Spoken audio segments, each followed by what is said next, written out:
Halo, assalamualaikum warahmatullahi wabarakatuh. Selamat pagi Sobat Tani, selamat pagi para petani seluruh Indonesia. Hari ini saya akan membuat video untuk membuat pupuk biosintetis yang menggunakan bahan dasar kombinasi, yaitu pupuk NPK 1616 yang juga dikombinasikan dengan penambahan unsur fosfat dan juga unsur kalium. Nah, tentunya kenapa saya membuat pupuk ini, karena saya akan membuat pupuk untuk fase generatif awal untuk tanaman padi ya teman-teman sekalian. Adapun bahan-bahan yang kita butuhkan untuk saat ini di hadapan saya ada beberapa bahan. Ini diantaranya saya menggunakan, kalau biasanya saya menggunakan kotoran hewan, kali ini saya menggunakan pupuk petroganik ya, untuk karena di fase generatif awal tanaman padi sangat sensitif ya jika terlalu tinggi kadar nitrogennya. Namun sebelum lebih lanjut, mohon dukung channel ini agar terus berkembang melalui like, komen, dan subscribe ya teman-teman sekalian. Dan yang belum like dan belum subscribe, mohon subscribe karena subscribe itu gratis.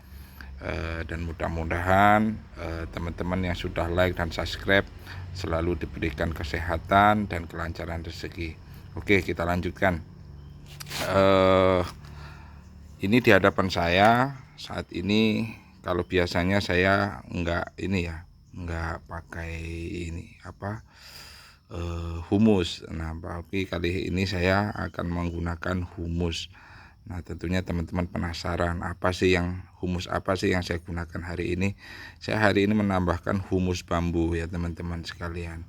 Yang mana humus bambu ini merupakan humus yang memiliki bakteri pengurai yang paling kuat di muka bumi ini ya.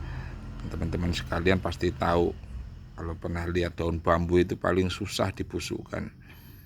Itu pun bisa dibusukkan dengan bantuan bakteri atau mikroba yang ada di seputaran rumpun bambu itu. Dan kali ini saya manfaatkan humus bambu sebanyak 100 gram dan petroganik saya menggunakan sebanyak 500 gram atau setengah kilo. Kemudian untuk NPK 16 nya saya menggunakan sebanyak 1885 gram ya teman-teman. Kemudian untuk fosgreen sebagai tambahan unsur kalium, sebagai tambahan unsur fosfat, ini saya menggunakan sebanyak 63 gram, dan juga saya menggunakan ZK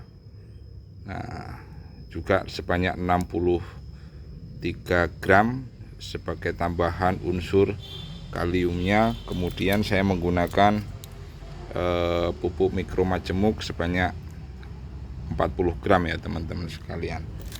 Nah, dan di hadapan saya ini ada air bersih sebanyak 2 liter, yang mana di sini ada sekitar 18 liter ya.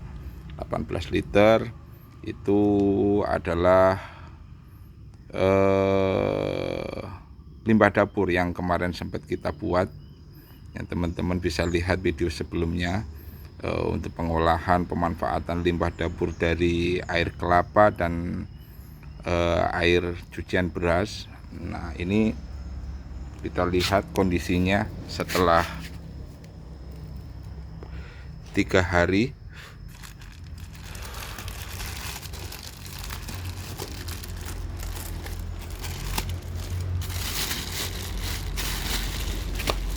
Nah, ini teman-teman kondisinya luar biasa ya. untuk biofilmnya sangat banyak sekali. Nah, kemarin kita manfaatkan daripada Biobos ya, Biobos yang sudah kita aktifasi, yang kita sudah perbanyak, dan perbanyakannya yang kita gunakan untuk mengolah daripada limbah dapur, yaitu air kelapa dan air cucian beras. Tapi kali ini saya benar-benar ingin meningkatkan tingkat perombakannya, karena saya tidak ingin, pertama, kenapa tidak saya campur dari awal, karena saya punya tujuan, jika terlalu awal saya membuat bersamaan, nanti akan ada mikroorganisme yang lebih dominan daripada mikroorganisme lainnya. Nah, sedangkan mikroorganisme lokal yang saya ambil dari humus bambu ini, nantinya pun apabila ada mikroorganisme yang tidak menguntungkan, dia akan kalah ya, atau akan mati dengan sendirinya dalam seleksinya bersama mikroorganisme yang lebih awal kita masukkan. Tentunya ini akan memperkuat daripada bakteri-bakteri pengurai seperti pengurai fosfat dan juga lainnya. Nah, sebenarnya hal ini teman-teman perlu pahami ya. Di usia 3 hari penuh ya, kalau tidak salah hari ini hari keempat atau hari ketiga, saya lupa persisnya. Nanti teman-teman bisa cek. Karena ini kemarin saya buat hanya dengan 200 mili daripada pupuk Biobos yang sudah saya aktifkan, artinya yang sudah mengalami perbanyakan, bukan murni ya, itu dengan perbandingan 200 plus 100 mili molase. Nah, teman-teman tahu kalau molase sendiri merupakan sumber karbon dan energi untuk mikroba, merupakan makanan untuk mikroba atau dekomposer sendiri, yang tentunya mempercepat penguraian bahan organik ya teman-teman sekalian. Terus selain itu juga molase juga mengandung gula sederhana ya, yang nantinya akan menjadi asam amino dan mineral yang merangsang pertumbuhan mikroba yang menguntungkan tentunya teman-teman sekalian. Oke, langkah awal humus bambu ini akan saya masukkan ya teman-teman. Ini sebanyak 100 gram.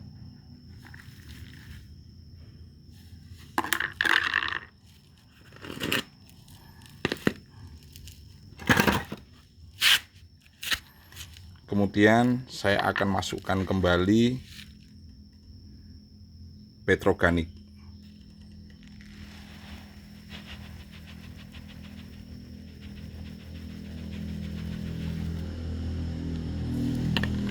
Kenapa saya pakai petroganik teman-teman sekalian? Karena saya ingin menekan kadar nitrogennya, karena pupuk yang akan kita buat merupakan pupuk untuk fase generatif pada tanaman padi. Oke, seperti biasa kita aduk ya teman-teman dengan alat pengaduk andalan kita.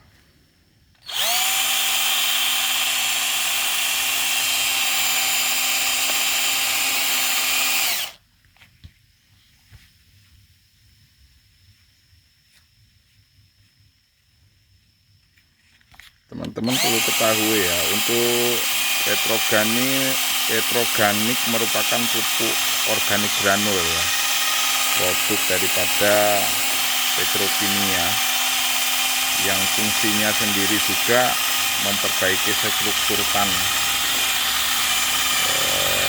meningkatkan kapasitas dan mampu menahan air ya teman-teman sekalian. Apalagi sekarang ini di musim kemarau. Nah, selain itu juga petroganik merupakan sumber nutrisi ya, yang lambat lepas atau kalau bahasa orang-orang yang pinter, orang yang elit ngomongnya slow release ya. Nah, kita ini petani biasa, namanya yang tidak mudah larut, tentunya seperti itu. Nah, yang ini juga tentunya akan menjadi makanan mikroba tanah, yang mana dia mampu mengurangi ketergantungan pada unsur-unsur kimia. Ini cukup ya teman-teman.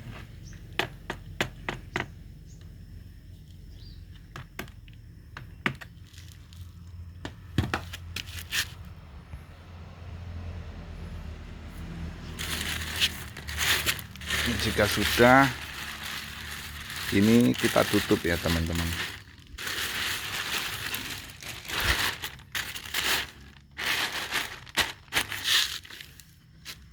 Kita tutup kembali. Dengan punya tripod.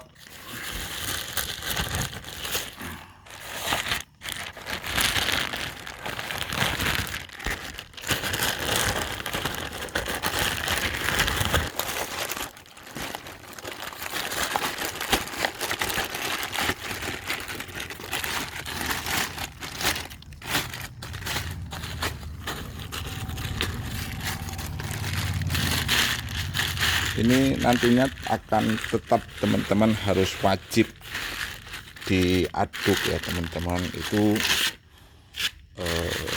kalaupun tidak sempat mengaduk, minimal harus dibuka 1 hari sekali ya, agar udara yang di dalamnya bisa keluar, karena selama proses fermentasi pasti akan menghasilkan gas. Oke, kita lanjutkan dengan bahan selanjutnya. Seperti biasa kita akan masukkan juga sebanyak 1885 gram ya, pupuk NPK 16.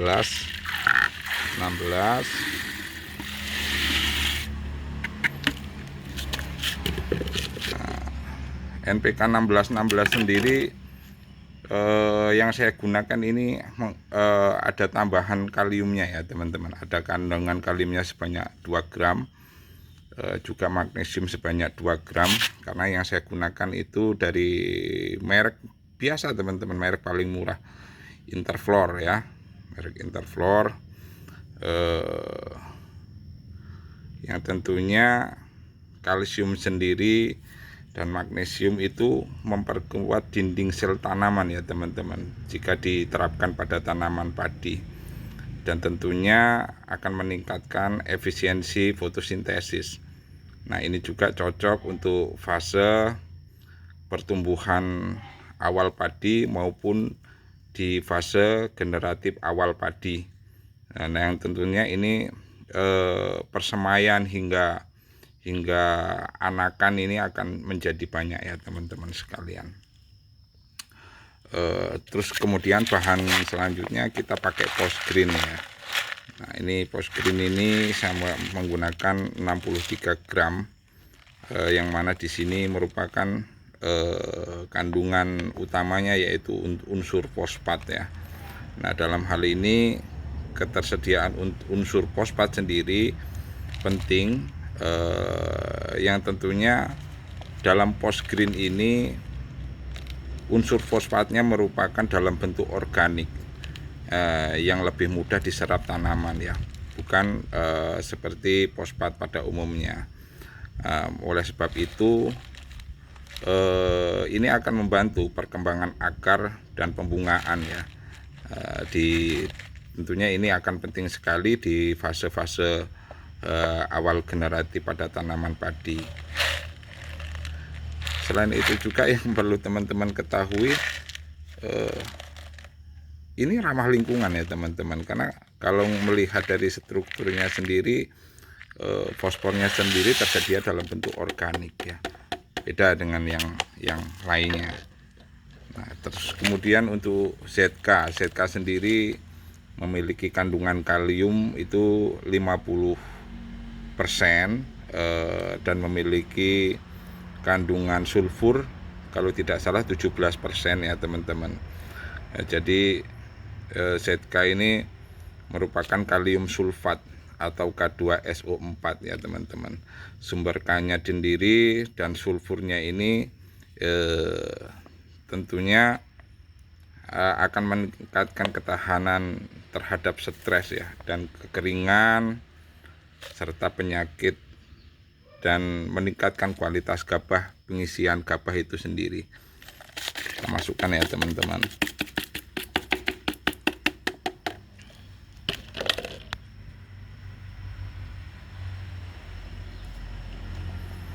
Nah, terus yang terakhir kita masukkan mikromajemuk. Nah, mikromajemuk ini yang perlu teman-teman ketahui. Ini biasanya kalau di dalam pupuk pasti keterangannya ada tulisannya TE. Nah, TE itu sebenarnya trace element ya teman-teman ya. Trace element itu yang mengandung unsur Zn, terus V, Mn, Cu, B, dan Mu. Nah, kepanjangannya sendiri jika Zn itu biasanya zinc ya teman-teman. Terus V itu ferrum, Mn itu magnesium, terus Cu itu kaprum, B-nya boron, dan Mo-nya yaitu molybdenum ya teman-teman. Nah,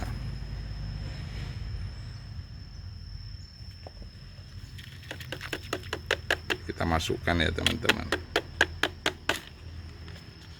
Nah, jika kemarin kita sudah menggunakan molase yang kita tambahkan, kemudian POC yang kita sudah tambahkan juga, tentunya kali ini teman-teman hanya perlu menunggu hal ini 2 kali 24 jam. Nah, yang tentunya ini nanti baru akan saya campurkan kembali seperti biasa. Nah teman-teman, apa sih yang jadi kesimpulan daripada pembuatan pupuk fase generatif kita hari ini? Tentunya kelebihan kombinasi kimia, organik, dan hayati ini tentunya akan memiliki dampak dari keberlanjutan daripada pupuk yang kita gunakan. Dampak keberlanjutan itu bukan hanya pada tanah yang kita tanami, tapi tentunya kita akan mewariskan juga kepada generasi kita selanjutnya. Dan tentunya ini cocok untuk fase vegetatif dan fase generatif awal. Nah, ini masih bisa digunakan untuk fase vegetatif, tapi menurut saya dengan tingginya kandungan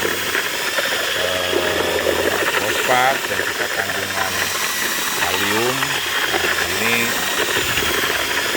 di masa peralihan atau fase generatif awal ini yang lebih cocok.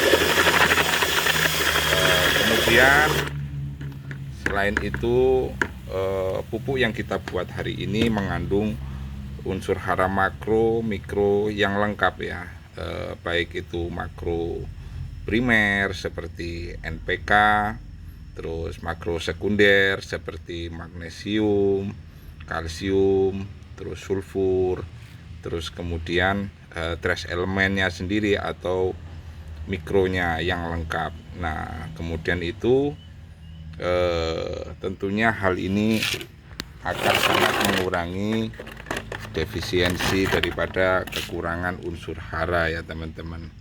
Nah, serta bahan-bahan organik ini tentunya juga akan memperbaiki tanah dalam jangka panjang ya teman-teman sekalian.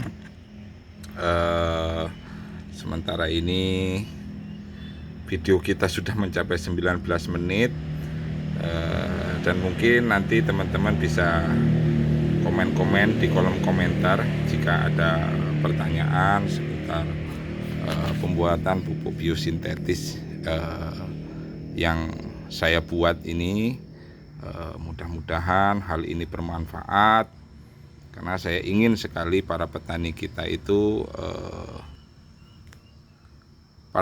kita tentunya mandiri ya, Kita tahu sendiri bahwasanya selama ini seperti pupuk kimia yang disediakan oleh pemerintah pun harganya tidak seperti apa yang mereka sampaikan. Nah, dan tentunya ini akan jadi pilihan kita bahwasanya kita harus belajar bagaimana bisa mandiri dalam bertani, karena kita masih ingat bagaimana ketika kelangkaan pupuk kita harus tetap memaksimalkan dan merawat kebun kita sebagaimana seharusnya ya teman-teman, karena hal ini penting untuk teman-teman sekalian ketahui. Kita harus mandiri, kita tidak bisa menggantungkan dengan pupuk yang tersedia dari pemerintah, karena ketika semua itu tidak tersedia, kita pun sudah menyiapkan alternatif apa yang bisa kita gunakan, dan mungkin itu bisa lebih baik daripada apa yang selama ini sudah kita gunakan. Oke, saya akhiri. Wabillahi taufiq wal hidayah. Wassalamualaikum warahmatullahi wabarakatuh.